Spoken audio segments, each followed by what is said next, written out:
Shalom, shalom, povo lindo do Senhor. Nós vamos para mais uma reflexão aqui no Evangelho de Marcos. E hoje nós estaremos refletindo em Marcos, capítulo de número 9, versículo de número 14 ao versículo de número 29.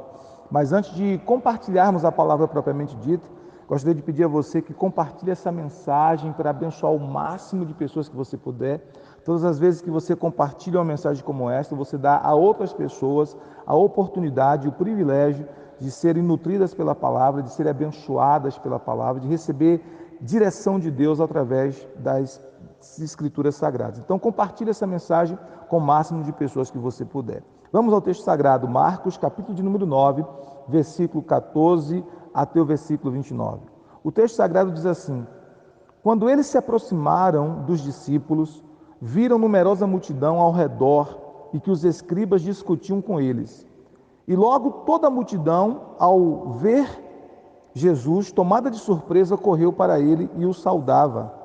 Então ele interpelou os escribas: que é que discutisse com eles? E um dentre a multidão respondeu: Mestre, trouxe-te o meu filho, possesso de um espírito mudo, e este, onde quer que o apanha, lança-o por terra, e ele espuma, rilha os dentes e vai definhando. Roguei a teus discípulos que o expelissem, e eles não puderam. Então Jesus lhes disse: Ó geração incrédula, até quando estarei convosco? Até quando vos sofrerei? Trazei-mo. E trouxeram-no. Quando ele viu a Jesus, o espírito imediatamente o agitou com violência, e caindo ele por terra, revolvia-se espumando. Perguntou Jesus ao pai do menino: há quanto tempo isso lhe sucede? Desde a infância, respondeu. E muitas vezes o tem lançado no fogo e na água para o matar. Mas se tu podes alguma coisa, tem compaixão de nós e ajuda-nos. Ao que lhe respondeu Jesus: se podes, tudo é possível ao que crê. Imediatamente o pai do menino exclamou com lágrimas: eu creio, ajuda-me na minha falta de fé. Vendo Jesus que a multidão concorria, repreendeu o espírito imundo, dizendo-lhes: espírito imundo e surdo, eu te ordeno, sai deste jovem e nunca mais tornes a ele. E ele, clamando e agitando muito, saiu, deixando-o como se estivesse morto, a ponto de muitos dizerem: morreu. Mas Jesus, tomando-o pela mão, o ergueu e ele se levantou. Quando entrou em casa, os seus discípulos lhe perguntaram em particular: por que não podemos nós expulsá-lo? Respondeu-lhes, esta casta não pode sair, senão por meio de oração e jejum. Esse texto precioso da palavra de Deus nos fala sobre a cura e a libertação de um jovem que estava possesso, de um jovem que estava sendo oprimido e escravizado por espíritos malignos.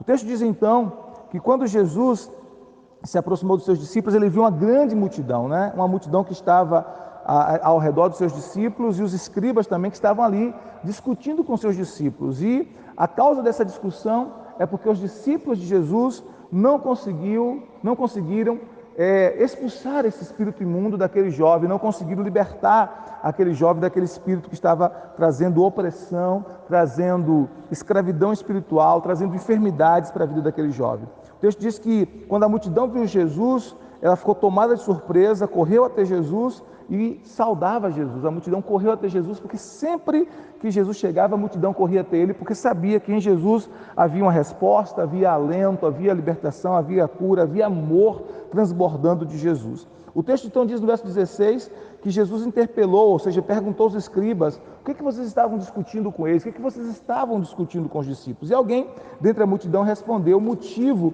daquela discussão. A pessoa era o pai daquele menino que estava possesso por um espírito mudo. O texto diz que aquele homem vai até Jesus e diz: mestre, eu trouxe o meu filho para ser liberto de um espírito mudo, mas esse espírito o apanha, esse espírito lança por terra, ele faz espumar, faz rilhar os dentes e ele vai definhando. E eu roguei a teus discípulos que o expelisse, mas eles não puderam. Então essa era a discussão, né? Aquele homem queria ver o alívio do seu filho, queria ver a libertação do seu filho, queria ver a cura do seu filho, trouxe aquele menino a ter os discípulos de Jesus e infelizmente os discípulos de Jesus não puderam expulsar aquele espírito maligno. E é interessante porque o texto já começa dizendo do versículo 18, o que aquele espírito fazia naquele menino, né? E aí Jesus deixa bem claro em João capítulo 10, versículo 10, que o ladrão, que é uma referência a Satanás e as suas hostes malignas, vem com três propósitos. O ladrão vem matar, roubar e destruir. Então Jesus disse, o ladrão vem senão para matar, roubar e destruir, mas eu vim para que tenham vida e vida com abundância. Então, o objetivo do nosso adversário é matar, roubar e destruir. Seja em que área for, era exatamente isso que ele estava fazendo. O pai do menino relata a ação desses espíritos na vida daquele menino. O texto diz que ele apanhava aquele menino, lançava aquele menino por terra, fazia aquele menino espumar, fazia aquele menino irrigar os dentes e fazia aquele menino definhar. Ou seja, era um processo de destruição, de roubo e de morte na vida daquele menino. E então no verso 19 Jesus diz, ó geração incrédula, até quando estarei convosco? Até quando vos sofrerei? Ou seja, até quando vou ter paciência com vocês, com a incredulidade de vocês, né? E o texto diz que Jesus mandou trazer aquele menino, trouxeram o menino e ele viu a Jesus. E quando aquele menino viu a Jesus, o espírito que estava nele imediatamente o agitou com violência, fez ele cair no chão e mais uma vez revolvia-se no chão e espumando. Jesus pergunta então ao pai do menino, há quanto tempo isso sucede? Sabe qual foi a resposta?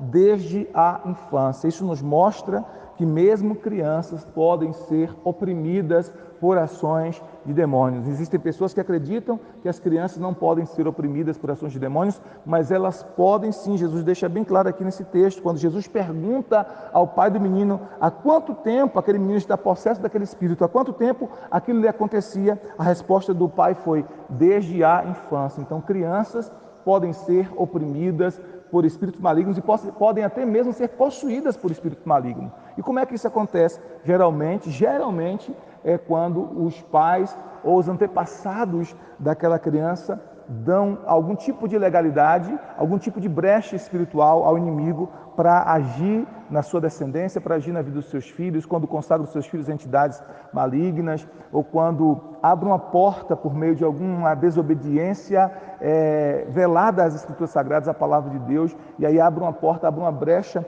no mundo espiritual que dá legalidade para aqueles espíritos malignos agir na descendência, agir na vida da criança, do filho, da filha. Então pode acontecer isso, pode acontecer de uma criança ser oprimida, pode acontecer de uma criança ser até mesmo possuída por um espírito maligno. No caso desse jovem aqui, o texto deixa bem claro que ele era possuído, Marcos capítulo 9, versículo 21, Marcos 9, 21, deixa bem claro que aquele jovem era possuído por aquele espírito maligno desde a sua infância, ou seja, desde quando ele era criança. Então isso pode acontecer, não aconteceu apenas na época de Jesus, mas pode acontecer até nos dias de hoje, de crianças serem oprimidas por espírito de enfermidade, por espírito de violências e por outros espíritos tantos que podem vir e oprimir e possuir a vida de uma criança. Então crianças também necessitam de libertação, crianças também precisam de cura, crianças também precisam de cura espiritual, de cura emocional, precisam de libertação, precisam do preenchimento da presença de Deus nas suas vidas, tanto quanto adulto, tanto quanto qualquer outro ser humano, né? Então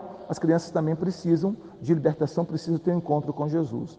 O texto então diz, verso 22, que muitas vezes, o pai explicando para Jesus, muitas vezes o tem lançado no fogo e na água para o matar, mas se tu podes alguma coisa, tem compaixão de nós e ajuda-nos. Então você vê que aquele espírito maligno levava aquela criança, aquele menino já na fase da juventude, lançava aquele menino no fogo, lançava aquele menino na água. Qual era a intenção? O pai explica aqui, a intenção era matar. Então observe como Jesus já havia dito, em João 10, 10, o ladrão, que é uma referência a Satanás e seus hostes, vem com 3 propósitos, matar, roubar e destruir. Esse é o propósito do inimigo, né? Tudo o que ele faz é com o propósito de matar, roubar e destruir.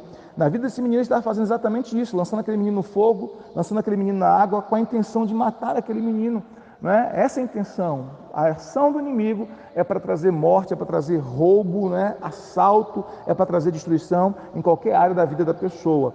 E aí o texto diz que aquele pai clama a Jesus, se tu podes alguma coisa, tem compaixão de nós e ajuda-nos.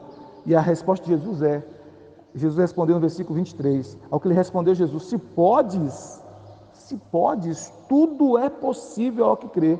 Então, o pai do menino pergunta para Jesus: se tu podes, ajuda-nos. E Jesus lança a resposta de novo para o pai do menino: se tu podes, se você pode, tudo é possível ao que crê. Então, a questão não era se Jesus podia ou se Jesus queria. Jesus tanto podia como queria. Até hoje é assim, ele tanto quer como pode curar, libertar, salvar, transformar. A grande questão é: você crê? Você pode crer?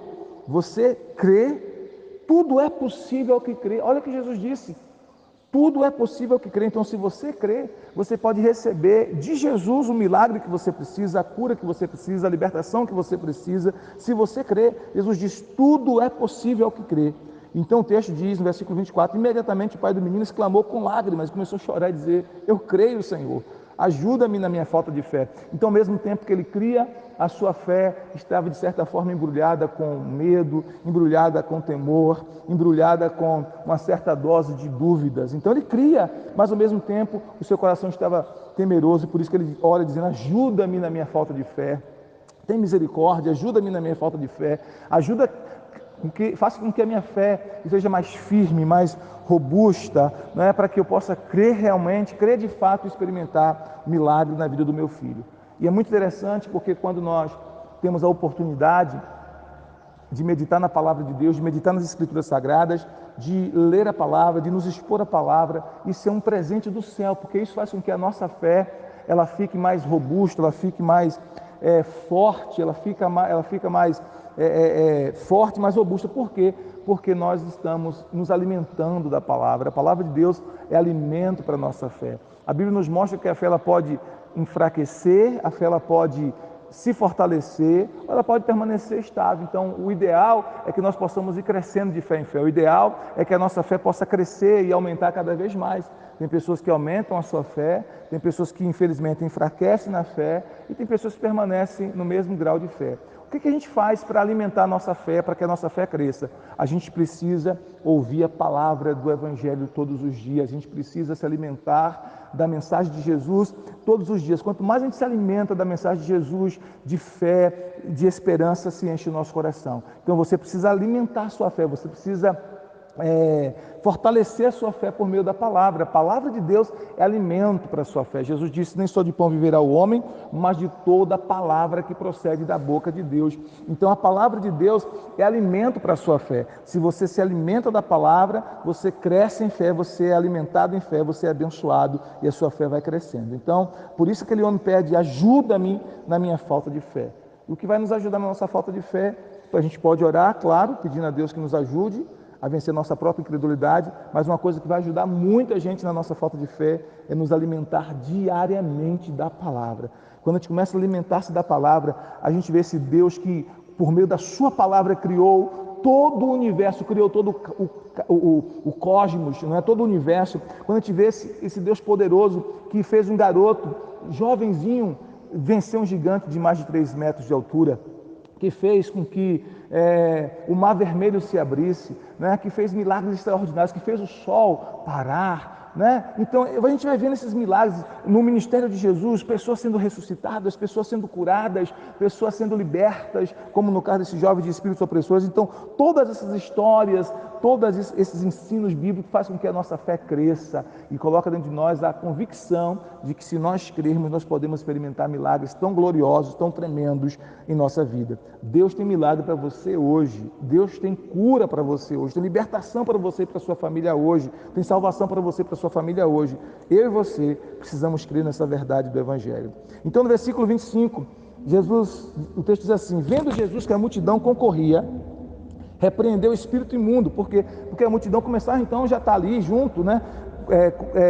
Discutindo e tal. Gente curioso, sabe como é que é, né? Tem uma coisa acontecendo, uma novidade acontecendo, começa a juntar a multidão e vem sempre os curiosos para ver o que está acontecendo. Tem gente que está sempre interessado em saber qual é a última novidade. Então tinha muita gente ali só curiosa. Jesus começou a ver a multidão ali reunida, discutindo. Jesus fez o quê? Imediatamente repreendeu aquele espírito imundo. Jesus repreendeu aquele espírito imundo e deu uma ordem para ele, dizendo assim: espírito mudo e surdo, eu te ordeno, sai deste jovem, nunca mais tornes a ele. Olha a ordem de Jesus espírito mudo e surdo, eu te ordeno, sai deste jovem e nunca mais torne a ele. Então aquele espírito imundo, ele fazia com que aquele jovem ficasse mudo, fazia com que aquele jovem ficasse surdo, fazia com que aquele jovem se lançasse no fogo, se lançasse na água, fazia com que aquele jovem rilhasse os dentes, espumasse, né? Então fazia uma algazarra na vida daquele menino. E Jesus então repreendeu aquele espírito e ordenou que aquele espírito saísse dele e nunca mais entrasse nele.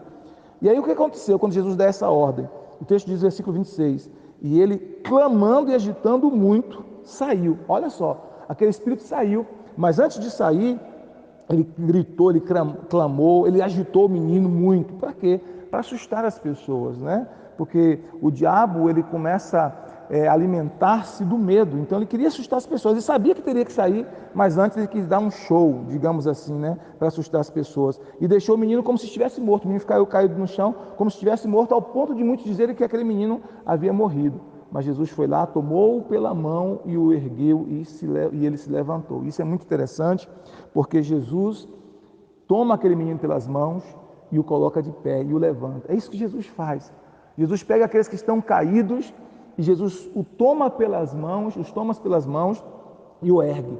Então, mesmo aqueles que estão caídos, quando creem em Jesus, quando clamam por Jesus, quando clamam por socorro, mesmo os daqueles que estão aparentemente mortos, sem vida, sem esperança, quando clamam por Jesus, Jesus vem, toma-os pelas mãos, ergue-os e os levanta. O ministério de Jesus é levantar os caídos, o ministério de Jesus é ressuscitar os mortos, o ministério de Jesus é curar os enfermos, o ministério de Jesus é salvar os perdidos, o ministério de Jesus é libertar os oprimidos de Satanás, é libertar aqueles que estão cativos do inimigo. Esse é o ministério de Jesus. Então o texto diz que Jesus o tomou pelas mãos e o colocou de pé. É isso que Jesus quer fazer com cada um de nós. Nos colocar de pé, nos deixar de pé, nos levantar. Se você se encontra prostrado, caído, né? Se você se sente já sem esperança, Jesus quer tomar você pela mão e erguer você e colocar você de pé. Jesus quer ver você bem. Amém? Jesus quer ver você bem. Então, versículo 28, o texto diz, quando ele entrou em casa, os seus discípulos lhe perguntaram em particular, por que não podemos nós expulsá-lo? Essa era a indagação dos discípulos, né? Os discípulos ficaram inquietados. Jesus expulsou aquele demônio de forma tão fácil e nós, né, ali lutando e ora para lá, ora para cá e ordena e nada acontece. Jesus vem em um momento só e já expulsa aquele demônio. Então os discípulos ficaram inquietos e perguntam a Jesus por que nós não podemos expulsar aquele espírito imundo. E sabe qual foi a resposta de Jesus? Versículo 29, respondeu-lhes, esta casta não pode sair senão por meio de oração e jejum. Ou seja, essa espécie de demônios, esta casta de demônios, não pode sair a não ser por meio de oração e jejum. No texto paralelo a esse, que aparece lá no Evangelho de Mateus, Jesus disse, vocês não puderam expulsar por conta da vossa pequena fé. Ou seja, quando a gente tem uma vida de oração e jejum, meditando na palavra, jejuando, orando, isso faz com que a nossa fé aumente, que a gente cresça em fé, que nos possibilita experimentar milagres na nossa vida e no nosso ministério. Então nós precisamos ter uma vida de oração e jejum. Os discípulos precisavam ter uma vida de oração e jejum, tal como Jesus tinha, né? Não significa que para expulsar aquele espírito eles precisavam estar jejuando na hora, ou orando naquela hora, exatamente naquela hora, mas que eles precisavam ter uma vida de oração e jejum, que eles precisavam ter uma vida consagrada à oração e o jejum. Então nós precisamos ter uma vida consagrada à oração e jejum. A gente às vezes quer gastar muito tempo resolvendo problemas e gasta pouco tempo com Deus.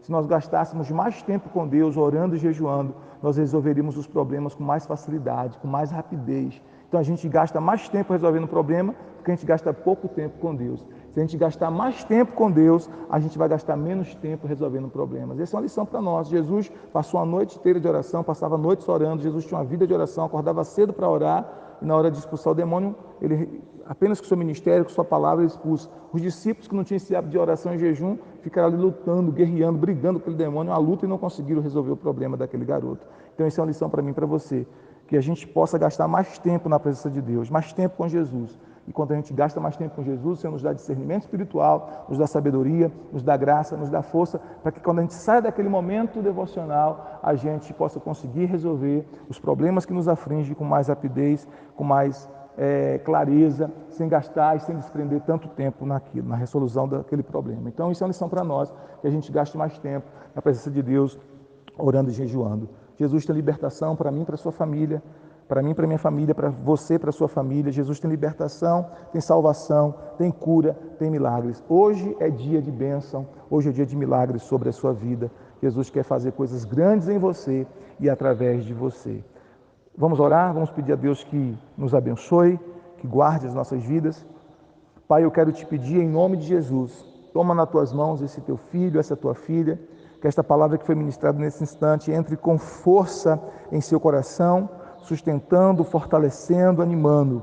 Em nome de Jesus, que hoje seja um dia de milagre, um dia de renovação espiritual, que os teus filhos aprendam a gastar mais tempo com o Senhor do que na resolução de problemas. E quanto mais tempo gastamos com o Senhor, mais o Senhor nos dá sabedoria, graça, entendimento, para que possamos resolver com mais rapidez as questões que nos afligem. Pai, no nome de Jesus, eu quero declarar cura, eu quero declarar paz, eu quero declarar salvação sobre esta pessoa agora, no nome poderoso de Jesus. Assim oramos para a tua glória.